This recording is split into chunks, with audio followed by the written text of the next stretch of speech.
Well, here we are. This is the last full frontal entry for 2016.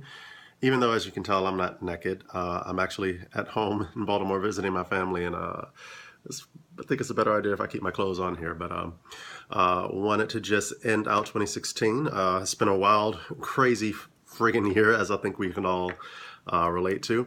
But the funny thing is, I took a lot away from this year. The main two things that I'm taking away is what I want to share.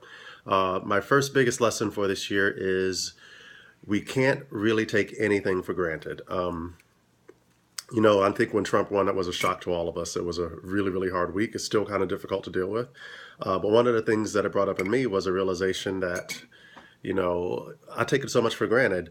I grow up, I think anybody who's African American can relate to this, especially my age. We grew up and hearing about the stories about our fight for our freedoms, our fight for our civil rights, knowing what our parents and our grandparents and our great grandparents have gone through, and I heard all those stories and I appreciated it and I was thankful for it, but I never really got it, really, because I never actually had to live it.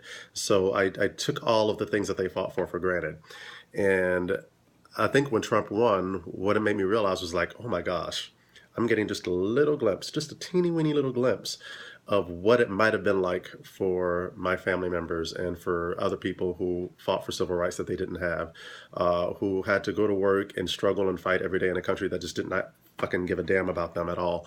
And it made me ashamed and it made me want to do more. So we can't take anything for granted. We have to always constantly remember where we come from and do everything that we can to make sure that we continue to advance our rights and the rights of those whose rights may be in jeopardy.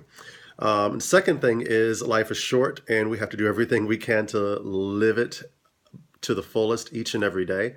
I've had a lot of questions, so many people dying this year and just so much tragedy all over the world. I've had a lot of questions about, what I want out of my life and what I really want to try to accomplish with music, which is the only reason I'm doing this whole series anyway. I don't have the answers yet, but what I do know is that music has always been a critical part of my life and it's going to continue to be. I'm not quite sure yet what that means moving forward, but I don't have to have all the answers today. All I can tell you is that in 2017, you will be hearing more from me. I'm going to continue to make music, even if I can't afford it. That never stopped me before. And I'm going to continue to do this little full frontal series because, I don't know, I feel like it's helped me. And maybe it will continue to help me and hopefully give me some perspective as we move forward into the new year. So I hope anybody who's actually watched this has appreciated it and gotten something from it, and it's brought you a little bit closer to me, my sound, my music, and where I'm coming from. So with that, I want to wish you all a very prosperous and joyful 2017. Here's signing off. Goodbye 2016, RIP.